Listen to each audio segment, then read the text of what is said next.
this Subcommittee on Strategic Forces to order. This afternoon, we're here to discuss the Obama administration's deal with Iran, implications for missile defense and nonproliferation.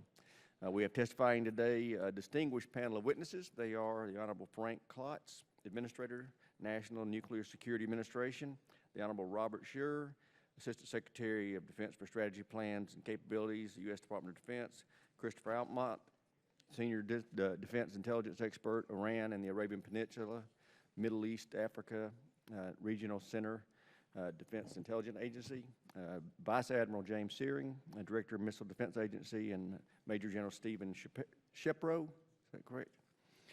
Vice Director of Strategic Plans and Policy, J5 Joint Staff. I want to note that the subcommittee invited a witness from the State Department to testify today. We were told in writing that he was available. He would be watching us even now from his office since his schedule was open. However, he's not here today. I understand that senior officials at the State Department decided not to send him because the department isn't ready to discuss implementation. Well, I think every member of this subcommittee should be angered by the disrespect which this membership and our witnesses have been treated by the State Department. Moreover, the entire Congress, as it prepares to vote on the Iran agreement, should be bothered that we are being asked to vote on this agreement and the Department of State won't discuss how it will be implemented. With that unpleasantness aside, I'll move to the joint hearing. In February of 2014, Undersecretary of State Wendy Sherman, a lead negotiator of the Iran agreement, whose record reflects she also gave us the agreed framework with North Korea that gave the Kim family its nuclear weapons arsenal, stated in testimony before this House Foreign Affairs Committee that, quote, "It is true that in these first 6 months, we've not shut down all of their production of any ballistic missile that could have anything to do with delivery of a nuclear weapon. But that is indeed something that has to be addressed as a part of a comprehensive agreement," close quote. Let me repeat that, quote, "But that is indeed something that has to be addressed as a part of a comprehensive agreement," close quote. We all know what has happened to Iran, Russia, and China instead. In July, the President's senior military advisor, General Martin Dempsey, the Chairman of Joint Chiefs of Staff, testified, quote, "Under no circumstances should we relieve pressure on Iran relative to ballistic missile capabilities and arms trafficking," close quote. I want to repeat that. Under no circumstances is what he said.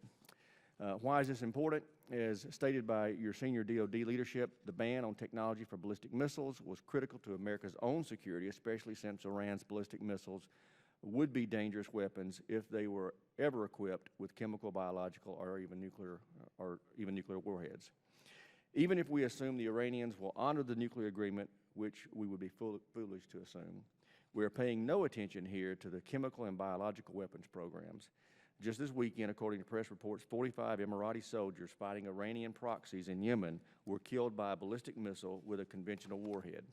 We don't have missile defense solely because the bad guys may have nuclear capability. I'll read an excerpt from the most recent Arms Control Compliance Report on Iran. Based on available information, the United States cannot certify whether Iran has met its chemical weapons production facility declaration obligations, destroyed its specialized chemical weapons equipment, transferred CW chemical weapons, or retained an undeclared chemical weapons stockpile. The JCPOA, is that JPOA? JCPOA ignores this violation and provides Iran more funding for chemical and biological weapons. Iran is also not in compliance with the Biological Weapons Convention, the ballistic missiles it needs to deliver them. I also want to indicate my strong agreement with the letter sent by Chairman Thornberry and House Permanent Select Committee on Intelligence Chairman Devin Nunes last week, which I will add to the record, that this agreement appears to have already started the cascade of proliferation in the Middle East. Unfortunately, I can't say much more in this environment, but I believe Secretary Kerry owes this body information before we vote. Chairman Thornberry and Chairman Nunes asked for a response by this past Tuesday, and that response has not been provided. I've stated before that I believe the administration concealed material information concerning Russia's violation of the INF Treaty from the United States Congress while the Senate was considering the New START Treaty in 2010. I've come to the same conclusion about this. I will cast my vote against the JCPOA But I do not believe that the President will heed any call from this Congress about the legacy deal, about this legacy deal for him. We have a constitutional law professor as a president who seems to be unfamiliar with the Constitution's checks and balances. So we must all turn to cleaning up the mess that's being created and what's going to be required to fix it. I only hope that generations to come will not pay too high a price for the mistake of this president and what he's doing now. Before turning to the ranking member for any opening statements that he may make, I want to remind all my colleagues who attended this morning's classified session on Iran's malign activities, that was a highly classified briefing, and details from this morning should not be discussed in this open session. We will adjourn to a closed briefing at the conclusion of this open hearing, and at that appropriate venue, we can have discussion of those details. And with that, I turn to my friend and colleague from Tennessee, Mr. Cooper, for any opening statement that he may have. Thank you, Mr. Chairman. I, too, welcome the witnesses, and I appreciate this opportunity to hear from them. Let me emphasize the word hear. This is called a hearing. It's not a press conference. We call it a hearing so that we can hear from the witnesses, which I look forward to doing. I would just urge the chairman and other colleagues who may come that we make this open portion as brief as possible so that we can get to the classified session, because I think that will be also much more useful as well as less risky in terms of what people around the world may hear. This is the third briefing on Iran today, and it is the only one to have an open portion. So with that, I would particularly urge my chairman and my colleagues to keep this open session as short as possible so that we can get to the classified session. Thank you, Mr. Chairman. I concur with that view. General Klotz, we'll start with you if you summarize your opening statement. Thank you, Chairman Rogers, Ranking Member Cooper. Thank you for the opportunity to discuss the Joint Comprehensive Plan of Action, JCPOA, reached between the P5+1, the European Union, and Iran.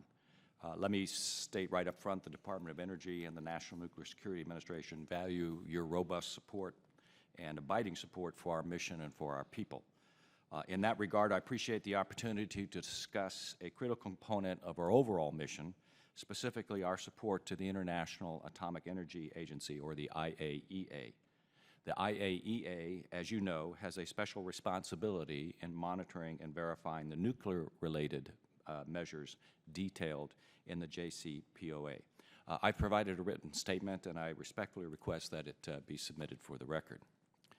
As Secretary of Energy Moniz has said, the JCPOA prevents Iran from acquiring a nuclear weapon, and it provides strong verification measures that would give us ample time to respond if Iran chooses to violate its terms. It is a very good deal for America, for our allies, and for our global security, and I fully share his view and this view. The Department of Energy and NNSA's nuclear experts, national laboratories, and nuclear security sites were extensively involved throughout the negotiations, evaluating and developing technical proposals in support of the U.S. delegation. As a result of their work, Secretary Moniz has said that he is confident that the technical underpinnings of the JCPOA are solid and that the Department stands ready to assist the IAEA in its implementation. Let me take a moment to discuss, as you requested, the Department's important work with the IAEA on nuclear safeguards. Safeguards are defined as the set of technical measures applied by the IAEA to independently and objectively verify that a state's nuclear material is accounted for and not diverted to nuclear weapons or other nuclear explosives. Safeguards also provide credible assurance of the absence of undeclared nuclear materials and activities. These technical measures include, for example, on-site inspection, nuclear material accountancy, physical measurements, facility design information verification, containment using tamper indicating tags and seals, surveillance including the use of cameras, and environmental sampling. DOE and NNSA have closely cooperated with the IAEA's Department of Safeguards for many decades in developing and enhancing these measures. The full range of our involvement with the IAEA is actually described in this recently, just hot off the press, brochure prepared by the NNSA, and we have ample copies here for members and for staff if you choose to take one. Our work with the IAEA also includes funding, training, technology transfers, and expertise. In fact, since 1980, every new IAEA inspector has had nuclear materials measurement training at the Los Alamos National Laboratory. And every year, the department hosts additional specialized training courses for IAEA inspectors and analysts, both here and abroad. Our partnership with the IAEA has also generated various technologies for use in safeguard systems. For example, the Online Enrichment Monitor, the OLEM, is one example of the technology jointly developed by our national laboratories and the IAEA. The OLEM can continuously monitor the enrichment levels of uranium in gaseous forms at a centrifuge enrichment plant. And for the first time, as a result of this JCPOA, the OLEM will be used in Iran. Sir, I'd be very happy to provide any additional information on our involvement in response to any questions you may have, either in this open session or in the closing session. Thank you, sir. Thank you, General. Mr. Chair. Chairman Rogers, Ranking Member Cooper, and members of the subcommittee, thank you for the opportunity to testify on missile defense and the Joint Comprehensive Plan of Action, or the JCPOA. I'm grateful for this committee's consistent attention to and continuing support of the critical mission of defending our homeland, our deployed forces, allies, and partners. I, too, have submitted written testimony for the record, so we'll look to keep these opening remarks relatively brief. I'd like to start by repeating what Secretary Carter has noted. The JCPOA places no limitations on the Department of Defense, no restrictions on our plans, programs, capabilities, or what we can do with our friends and allies. For decades, we have focused on and prioritized the totality of challenges that Iran poses to our interests. The department has organized itself to deal with Iran's ballistic missile capabilities through our preparations, partnerships, force posture, and plans. I am happy to speak today about our missile defense policies, but as you had noted, nonproliferation programs and sanction regimes fall outside of my portfolio, so I will have to defer those questions. As you've been briefed, the JCPOA is a nuclear deal, not a ballistic missile deal. As such, it does not obviate the need for ballistic missile defenses, and it does not change our programs or plans for continued cooperation on missile defense. Iran has the largest inventory of ballistic missiles in the Middle East, and today can strike targets throughout the region and into Eastern Europe. While Iran has not yet developed an intercontinental ballistic missile, its progress on space launch vehicles provides Iran the means to develop longer-range missiles. There is no doubt in my mind that Iran's ballistic missile activities continue to pose a risk to the United States and our allies and partners in Europe, Israel, and the Gulf. However, this is exactly why the United States has maintained a robust missile defense posture throughout the region and why we have focused on missile defense cooperation with these same partners and allies. I also want to reaffirm that the U.S. homeland is currently protected against potential limited ICBM attacks from Iran should they deploy such a capability in the future. We continue to strengthen our homeland defense posture and invest in technologies which better enable us to address emerging threats in the next decade, including continued improvement to the ground-based mid-course defense system and the redesigned kill vehicle for the ground-based interceptor. Secondly, the administration continues to recognize the regional Iranian ballistic missile threat and remains committed to strengthening regional missile defenses. As President Obama stated in Prague on April 5, 2009, and I quote, "Iran's nuclear and ballistic missile activity poses a real threat, not just to the United States, but to Iran's neighbors and our allies. As long as the ballistic missile threat from Iran persists, we will go forward with a missile defense system that is cost-effective and proven." In 2009, we went on to state that the European phased adaptive approach would have the ability to defend all of NATO Europe from Iranian ballistic missiles, and that commitment remains. Outside of NATO, we are working closely, both operationally and on ballistic missile development, counter-ballistic missile development with Israel, and to address the Iranian ballistic missile threat. We are currently co-developing missile defense technology with Israel on Iron Dome, David's Sling, and the Arrow systems. Since 2001, we have provided over $3 billion for missile defense to Israel. As the Secretary also recently noted, with Prime Minister Netanyahu and Minister of Defense Ya'alon, we are full speed ahead on addressing these issues in collaboration with our Israeli counterparts. The Department also continues to implement the deployment of missile defenses that are tailored to the security circumstances in the Middle East with a number of Gulf Cooperation Council states, which I detail in my written statement. During the Secretary's recent discussions with the Saudi Minister of Defense, we reiterated our commitment to working with Gulf countries on missile defense, specifically emphasizing the importance of collective BMD among the GCC countries, the importance of interoperability, and a common intelligence picture. Members of the subcommittee, to conclude, I want to reiterate that regardless of any deal, the Department will continue to improve our homeland defense capabilities against any potential Iranian ballistic missile threat, maintain a robust BMD posture throughout threatened regions, including the Middle East and Europe, and will focus on increasing cooperation with those same partners and allies to deter against and respond to any potential Iranian aggression. I look forward to answering your questions in this session or when necessary in the following closed session. Thank you. I thank you. Mr. Almont, you're recognized for 5 minutes.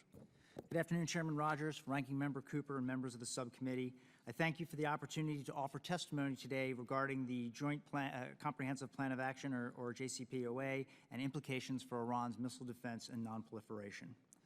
Iran continues to be a threat to regional stability as its regime's national interests often diverge with U.S. and our regional allies' security priorities in this dynamic and turbulent region. Understanding Tehran's support to terrorists and subnational armed groups, as well as its military capabilities and regional ambitions, are a priority for DIA's analysts and collectors. For years to come, we expect Iran to be a difficult target. For Iran, its national security strategy remains to ensure the regime's survival, expand its regional influence, and enhance Tehran's military deterrence and regional superiority. Iran's ballistic missile capability will continue to threaten U.S. strategic interests in the Middle East. Iran's overall defense strategy relies on a substantial inventory of theater ballistic missiles capable of striking targets throughout the region. Iran will continue to develop more sophisticated missiles and is improving the range and accuracy of its current missile systems, irrespective of JCPOA implementation. Iran publicly stated that it intends to launch a space launch vehicle as early as this year. This vehicle would be capable of intercontinental ballistic missile ranges if configured as an ICBM. Post-JCPOA economic growth could provide Tehran more money for ballistic missile development, but engineering and infrastructure challenges will remain. UN restrictions on ballistic missile-related sales and purchases will remain in place for 8 years following adoption day, or until the IAEA reaches its broader conclusion, whichever is sooner. After UN restrictions end, international and domestic tools such as the Missile Technology Control Regime, or MTCR, the Proliferation Security Initiative, and U.S. export controls will still apply, and the U.S. will retain its ability to impose missile-related sanctions under non-nuclear sanctions authorities, including Executive Orders 12938 and 13382. In addition, secondary sanctions will continue to attach to foreign financial institutions and other persons that engage in transactions with Iranian missile proliferators sanctioned by the Department of the Treasury. Mr. Chairman, I thank you for this opportunity to discuss these important topics. I look forward to the subcommittee's questions and a more detailed discussion in the closed session. Thank you, Mr. Almont. Admiral Searing, you're recognized for 5 minutes. Thank you, Mr. Rogers. Mr. Chairman, Ranking Member Cooper, thank you for the opportunity to be here today and specifically address missile defense-related questions. I will save time and save my comments for the Q&A period. Again, thank you for the invitation. How you like that, Mr. Cooper? Good. I thought you'd like that, General. Thank you, Chairman No Rogers. pressure. Very quick. Thank you, Chairman Rogers, Ranking Member Cooper, and members of the subcommittee. I likewise appreciate the opportunity to address your questions regarding the military implications of the Joint Comprehensive Plan of Action. The Joint Staff will remain concerned with over all of Iran's destabilizing activities within the region, among which is its expanding ballistic missile inventory and technology that Assistant Secretary Scheer just underlined. To address these concerns, we will preserve the military options at our disposal. We will likewise preserve our posture and engagements with our longstanding partners in the region to assure our mutual security. I look forward to your questions. Thank you. I will recognize myself first. General Klotz, you heard my reference to the DOE and State Department letters that Thornberry and Nunes sent. Do you have anything that you can tell us on the status of our response, when we're going to get a response? Mr. Chairman, I understand that they are being actively worked within both departments as we speak. So no. General, let me stay with you just a minute. Is it correct the so-called 123 agreement between the U.S. and the Emiratis would prohibit possession of uranium enrichment and plutonium reprocessing technology by that country? I believe that is correct. Would. Well, is it correct that we've been seeking an agreement of Saudi Arabia for the same so-called gold standard type agreement? That, sir, I think is something, since it's an ongoing discussion, that we ought to discuss in the closed session, if I could defer to that. I will do that. Mr. Almont, I may get the same response from you, but are you aware of any information concerning intentions of the UAE or Saudi Arabia regarding their plans to develop uranium enrichment capability? And I, too, would like to defer until that. All right. All right. Admiral Searing, are you aware of any discussions post-JPOC of changing the deployment phase, deployment of Phase 3 of the EPAA in Poland? No, sir, I'm not aware of any changes. Great.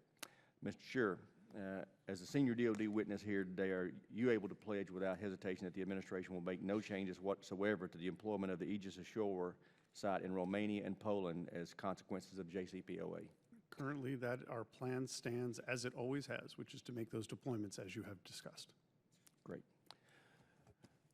Mr. Cooper, you're recognized. Well, thank you, Mr. Chairman. I'm so looking forward to the classified session. I thought I would do what I could to expedite our movement to 2337, but. Mr. Lamborn, you're recognized. Thank you. Well, I do think this is an important issue that has public ramifications as well as secure ramifications that we can talk about in closed session. So I want to talk about some things here openly and in public that I'm curious about and American people might be curious about.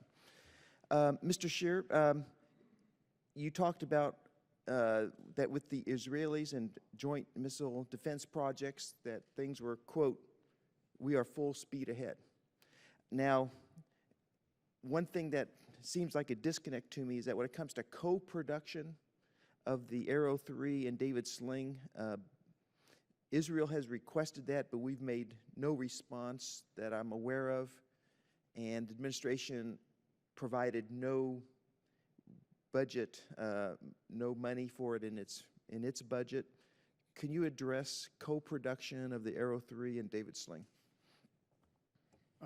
I will briefly, but then Admiral Searing has that budget under his control, so I'll ask for details from him. But in fact, my understanding is we continue to work together with the Israelis to identify what we need to do in terms of production, co-production, and how much money we work together with in terms of how much we transfer to the Israelis as part of the MDA budget, and that continues to go along based on Secretary Carter's recent visit to Israel as had been planned. So I would ask Admiral Searing, if that's okay, sir, Congressman, to fill in the details on what that cooperation actually looks like. Okay, but I may come back to you on this. Sure.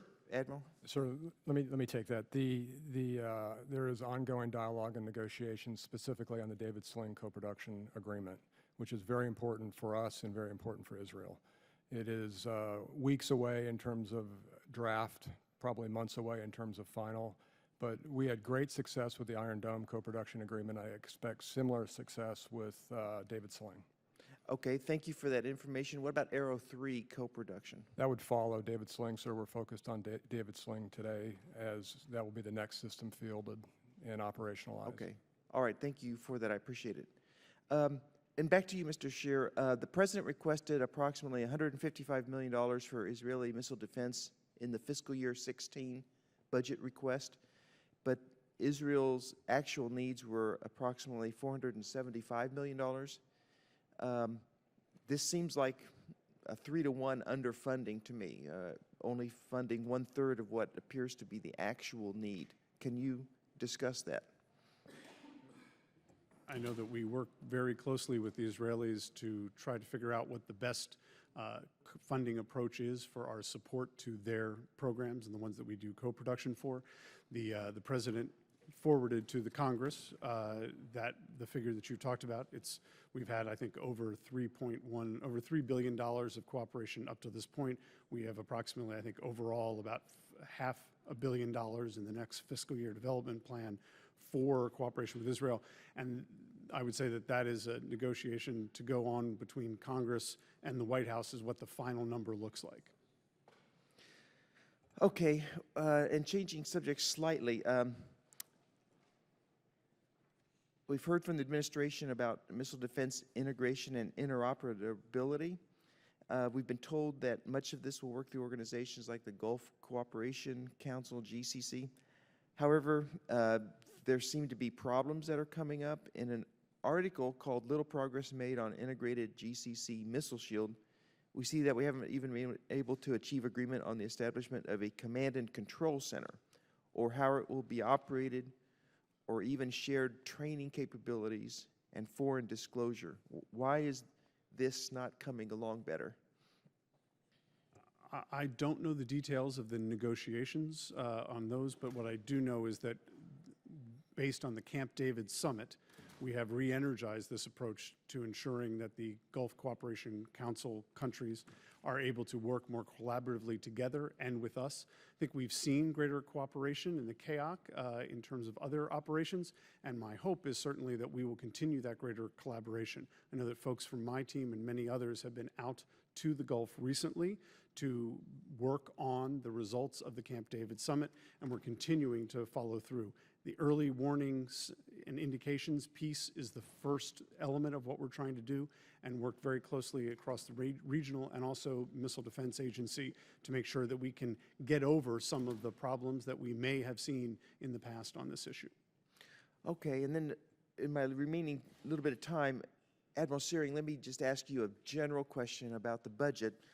If we have to resort to a continuing resolution for next year's defense, which the House has passed but the Senate appears unable to pass, what would that do to missile defense in particular that's under your portfolio? Sir, the two items in particular, it would put pressure on the procurement accounts because that funding would be limited.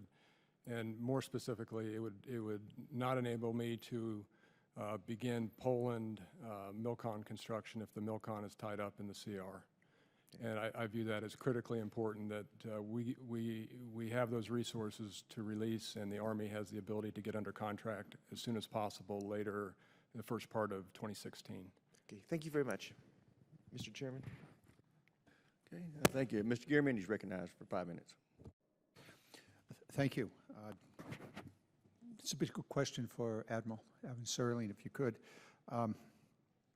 Does the Iran deal change your assessment of the East Coast Missile Defense Site? No, sir. So I can expand if you want me to. would you please? Yes, sir. I've testified in front of this committee and others that there certainly is operational benefit to an East Coast field and capacity benefit to an East Coast field, but it's a matter of where does that fit in to the priorities given limited resources on our Homeland Defense System. And it would not be a priority. Sir, today in the budget it is a lower priority than in making the GMD program more reliable and more complete in terms of the kill chain. Okay, so you remain on the same path that it is a low priority and we ought to be spending our money elsewhere. For example, on... Sir, we are focused on the improvements in the Homeland Defense program, not just in the GBI or the kill vehicle itself, but in the radar that we're adding in Alaska, and all the other improvements that you and I have talked about. We are in this year's budget in PB16, sir, and we are proposing and requesting a shift in directed energy funding in particular. Shift towards more directed energy funding, and we say directed towards directed energy. Yes, sir. And we ask for all four committees' support with that, as we feel it imperative to get on with that development. And with the East, if the legislation that we pass, NDAA or appropriation, were to force the money into the East Coast Defense or the East Coast Missile Defense Site, that would be money that might otherwise be used for directed energy? Sir, it would come across multiple parts of the missile defense budget. It is not cheap.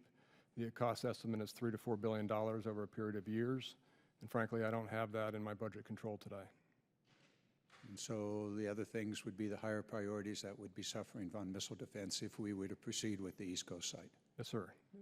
Thank you. No further questions. Thank the gentleman. Chairman recognizes Mr. Kaufman. Thank you, Mr. Chairman. Just a point of clarification that I was kind of surprised. Mr. Allman, in your testimony, you spoke about the the lifting of the ban on ballistic missile technology to Iran, and you said that words to the effect that whatever is sooner, referencing the IAEA. Did I hear you right, that the IAEA could make an assessment whereby that ban could be lifted early, or did I hear you wrong? Yeah, in fact, I mean, I think this is, I don't know that there's necessarily an intelligence question. I think that I hate to say this, but I think that this is something that State could answer a little bit better about how the IAEA could reach a broader conclusion. But essentially, I think that there's something in the agreement that allows them to make an agreement, draw a conclusion about Iran's, whether or not Iran is in compliance with the terms of the JCPOA, and that the clock changes in terms of the arms embargo.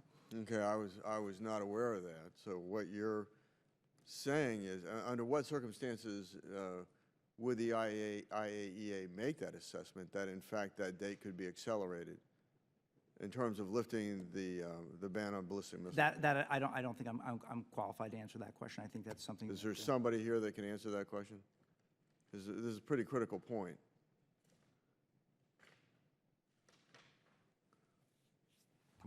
We'd be happy to pursue that in closed session. Could we? Well, I'd like to know, is there somebody that can answer that question that's here? This is a very critical point. I can pursue it in closed session. Okay. Well, I don't understand. Why is that? Why would that be classified? We can take a look at what specifically is written in the JCPOA in terms of when the various dates, various milestones take place. Mr. Allman is right. There is a provision within the JCPOA for adoption day occurring at 8 years, or when the IAEA has made the broader conclusion. When that takes place, that's known as transition day, when that takes place, the UN Security Council can lift the restrictions, its restrictions on ballistic missiles. And there's a whole series of other things which we can detail that would take place at transition day. Can you point to where that is in the agreement? Is this one of these side agreements, or is this? No, this is in the agreement itself. This is in the agreement? Where is that in the agreement? It's in Annex 5, which is called the Implementation Plan, and it describes in some detail specifically what will happen. On the copy that I have, it's the second page of Annex 5 in the actual JCPOA, sir.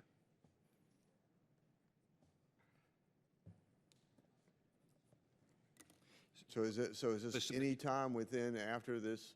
Is it? Can you just tell me? Is it any time after this agreement is implemented that the IAEA then can make that assessment, or is there a threshold in terms of a number of years after the implementation of the agreement that the IAEA is free to make that assessment? Well, the threshold is a list of a dozen specific things that Iran has to satisfy in terms of the Iraq heavy water research reactor, heavy water production plants, enrichment capability, and so on, which it has to, as I said, it has to implement, and the IAEA has to verify that it has, in fact, implemented each of those steps, which are laid out in great detail in Annex 3 of the JCPOA.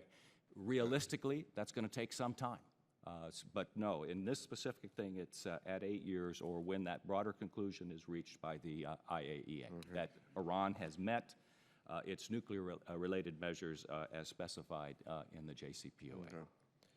I think the American people need to be, well, Congress certainly needs to know about it. The American people need to be aware of that. I think that's very surprising. Mr. Allman, can you tell me about Iran's biological and chemical weapons capabilities and their ability to weaponize biological and chemical weapons? If we can wait till the closed session, I can address that, sir. So that's amazing. Okay, Mr. Chairman, I yield back. I think everything's pretty much in closed session, and really question the security classifications that are being used that might, in fact, be politically embarrassing, and anything politically embarrassing seems to be classified. I yield back. Well, as Mr. Almont stated, we could have gotten some answers to some of your questions if the State Department hadn't refused to send a witness to this hearing. Mr. Bridenstine is recognized for 5 minutes. Thank you, Mr. Chairman. I am deeply troubled by the Obama administration's last-minute concessions to Iran on lifting the conventional weapons and missile embargoes. In testimony to this committee, the Defense Intelligence Agency stated that, quote, Iran's goal is to develop capabilities that will allow it to build missile-deliverable nuclear weapons, unquote. Lifting these bans makes no sense. Iran's words and actions clearly show its desire, in spite of the deal, to build longer-range and more sophisticated ballistic missiles and proliferate them throughout the region. In February, Iran conducted its 4th successful satellite launch. This one aboard a 2-stage Saphir booster. The Saphir is based on the Shahab-3, Iran's most advanced ballistic missile. Iran's supposedly peaceful space program is simply a cover for long-range ballistic missile development. Last week, the head of Iran's Islamic Revolutionary Guard Corps publicly announced plans to expand the range of Iran's ballistic missiles. Iran's President Hassan Rouhani declared last week that Iran is, quote, not committed to the restrictions on its missile program, unquote. Israel is Iran's #1 target. While the administration says it's doing everything possible to help protect Israel, the budgetary record tells a different story. And Mr. Scheer, you talked about this when you did your opening statement. I have 2 charts. Could I get those up on the screen for everybody to see? And then we have handouts as well.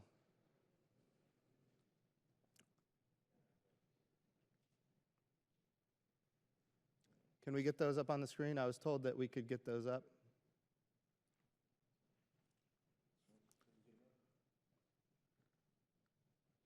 Is that a no, Joy? Okay. Well, the charts in front of you illustrate the administration's requested funding for Israeli missile defense versus actual congressional appropriations. Congress consistently appropriates funding much closer to Israeli requirements. The first chart covers funding for all Israeli missile defense programs. The President requested approximately $158 million for Israeli missile defense in the FY16 budget request. The House and Senate defense appropriation bills both would appropriate Israeli missile defense at over $338 million. So it's a comparison of $158 million to $338 million, a figure much closer to Israel's actual need. Secretary Kerry and the President like to tout the administration's support for Israeli missile defense. Yet year after year, the President's budget request ends up much, much lower than congressional appropriations, which are much closer to Israel's needs. Congress always appropriates much closer to what Israel asks us for based on its national security requirements. Mr. Scheer, can you explain this difference? Congressman, we appropriate with a combination of understanding of what we've worked with the government of Israel and also understanding the other requirements for missile defense money that goes to protection of U.S. homeland and articulation of U.S. systems and U.S. programs. And the President's recommendation then gets forwarded to Congress, and then we implement the funding that is eventually agreed to by Congress and signed out by the President. So when the President sends his budget request, it's now up on the screen, I think everybody can see it. Year after year, the President's budget request is far below what Israel asks for.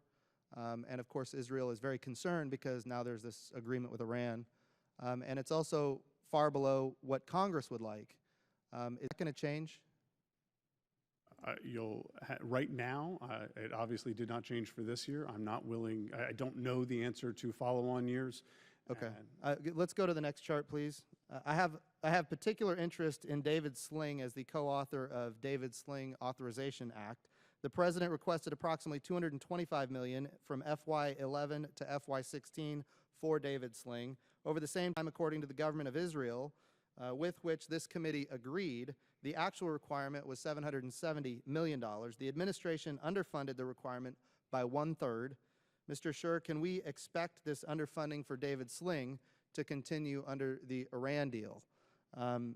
Is this what the administration means by support of Israel?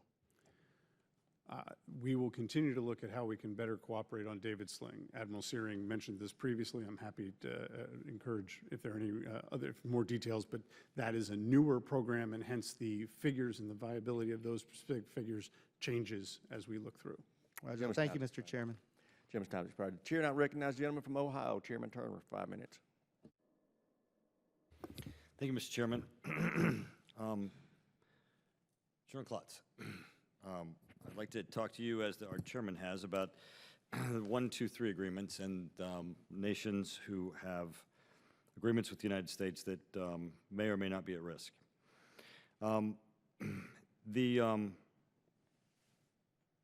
I know that whenever we have an open session and a closed session, there's always this sensitivity between the issue of what's open and what's closed. So I want to ask you a question about about that line, right?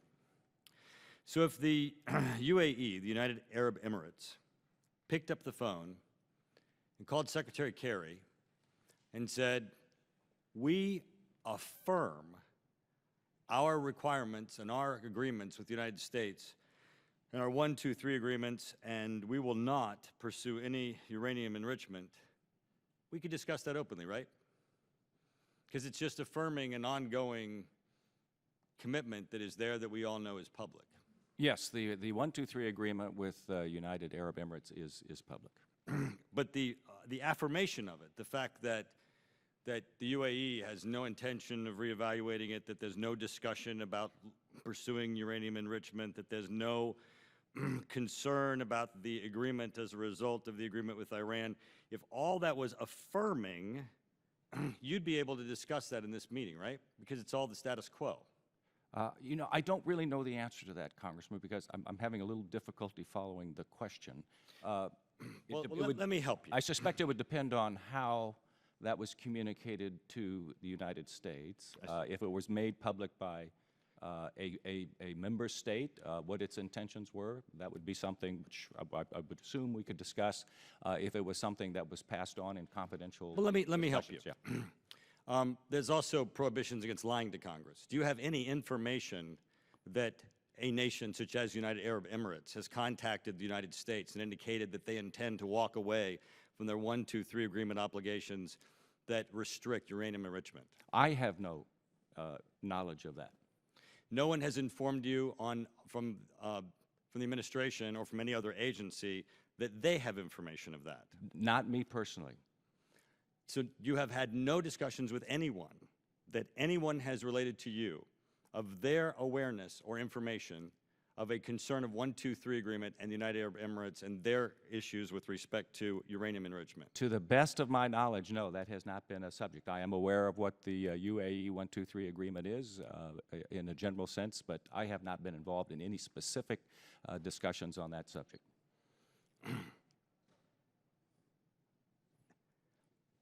I'm troubled by your word specific. Have you had unspecific discussions? Congressman, I have not had any discussions or any special briefings on a UAE 1, 2, 3 agreement. Okay. I am aware of it because it is one of the 1, 2, 3 agreements that the United States has with other nations, and I have read a lot in the press and in other documents about that particular agreement, but not about the specific issue that you raised. Okay, well, you would certainly understand our concern because as Congress takes up the issue of the Iranian agreement, Secretary Kerry has made absolute statements to Congress that there is no one in the Middle East who will change their obligations with respect to nonproliferation or their relationship with the United States with respect to uranium enrichment. And certainly, if anyone had information that was other than how the Secretary of State has represented it, it should be known by decision makers because they're not just voting on the issue of Iran, they're voting on nuclear programs by Iran and their neighbors. You can see why that would be a level of concern. I understand your point, Congressman. Excellent. Well, we are going into closed session, and I know you've availed yourself of the issue of closed session. I'm very concerned about the issue of the, as we look to the IAEA and the portions of the document that are secret, with the IAEA's relationships with and deals with Iran concerning inspections. Do you have information that you're going to be able to provide us in the closed session concerning the secret agreement that we've not seen? I'm willing to discuss what we know about that particular issue in the closed session. Do you have details? I have information which we can discuss in the closed Have you seen that agreement? I have not seen that agreement. Yeah, that would be fairly consistent with what everyone else has done. But yet we have people who are willing to vote in favor of an agreement that includes secret provisions that no one has seen and you have not either. I yield back. I think, Chairman, we can't get into the skiff for 10 more minutes, so I'm going to let Mr. Lamborn ask one more question, and I'm going to ask one more. Thank you, Mr. Chairman, for indulging me for asking one more question. And I'll start with Admiral Searing and General Shepro. And my purpose isn't to put you on the spot. My purpose is to get your best judgment, because this is such an important issue that we're voting on. It's historic. Were you, either of you, consulted before the negotiators, whether it was the Secretary or the President, agreed to drop the ballistic missile embargo on Iran as part of the JCPOA? Were either of you consulted about that? No, sir. No, sir. And that's what I guess that's what I assumed. Had you been, what concerns would you two have shared to whoever asked you? Sir, I'll take that first. You know, my focus in missile defense against Iran is unchanged by the agreement. That we remained entirely focused on their rapid escalation of capability and capacity over the last several years. And we made absolutely the right decision to focus on regional defense for that potential escalation. And I can tell you that my job is to be pessimistic, not optimistic. And everything we do at the agency is planning for that capability to increase and that capacity to increase at the rate it has. And as far as I'm concerned, and I've read the agreement, we remain focused on that very mission. General? So I represent the chairman, and as he has said on the Hill before, this agreement addresses one point of friction with Iran. Excuse me? This agreement addresses one point of friction with Iran, the nuclear arena, and that we must keep pressure on the other malign activities. And so, as Chairman Rogers has cited in the beginning, I agree with the chairman that we must continue to keep pressure on this area of development of ballistic missiles. And I'll just make a comment. It was a nuclear agreement, but we all of a sudden see arms embargo lifted and ballistic missile embargo lifted, which are non-nuclear issues. I mean, there were enough concessions already, but then to add those on top of it really staggers me. General, don't you have a concern about the ballistic missile embargo being lifted? Again, I'll cite Chairman Dempsey's previous statements that in a perfect world, the embargo would remain, but as it is, we remain concerned about this, and we must continue to keep pressure on this area. All right. Thank you, Mr. Chairman. Chairman, I recognize Mr. Aguilar. Thank you, Mr. Chairman.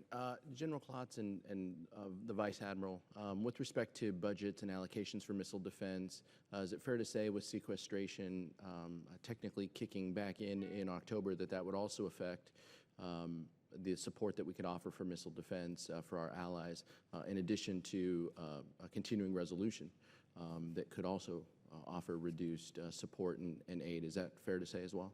Well, sir, I don't deal with missile defense in the National Nuclear Security Administration, but let me just say, since you've created an opportunity to do that, that there are a number of very, very important programs that are underway within the Department of Energy and National Nuclear Security Administration, which apply to maintaining a safe, secure, and effective nuclear arsenal and posturing ourselves for the future that would be severely affected by sequestration or budget caps and without any relief from that.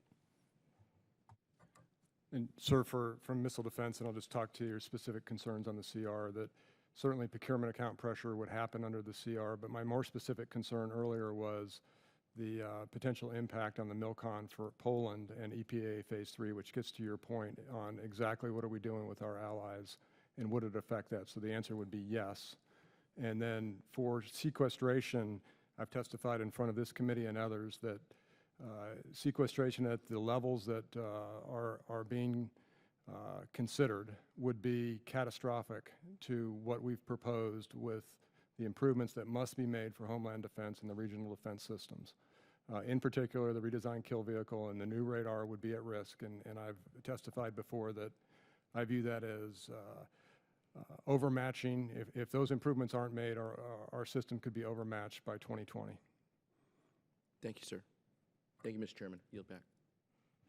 Thank the gentleman. Chair is informed that Mr. Turner has one more question. Thank you, Mr. Chairman. General Klotz, just one more addition. I would recommend that you do pick up the phone and call the Secretary of State and ask him if there's anything additional information that he should provide to you that's inconsistent with your statements today, or if there's any information he needs to update you on. Well, I'll see if he'll take my call.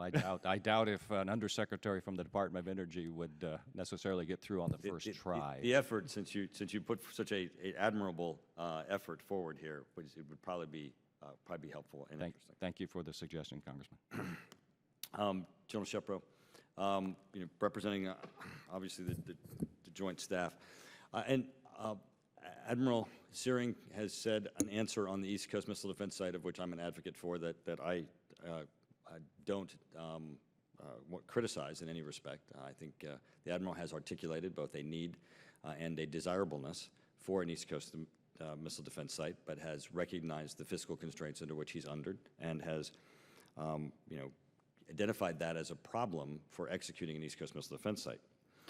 But even though I'm an advocate for the East Coast Missile Defense Site, I'm obviously not the initiator of the East Coast Missile Defense Site. We always, here on the Armed Services Committee, look to the experts, those in the military, as to what their needs are when we, as the Admiral has so greatly articulated, try to allocate resources. And General, perhaps you could give us an articulation on the issue of our response to NORTHCOM. NORTHCOM continues to include in its integrated priority list the need for an additional interceptor site, a third site in the United States for the defense of the homeland. We didn't make this up. We're just agreeing that there is the need, which I think Admiral Searing has recognized the need and the benefits of a third site. And in that, it's our intent to try to respond to it in allocating resources. We're the ones who obviously have to pick where those resources come from. We're not telling the Admiral, we're going to do this and you have to go take it from your existing programs. It's something that we have to find the money for.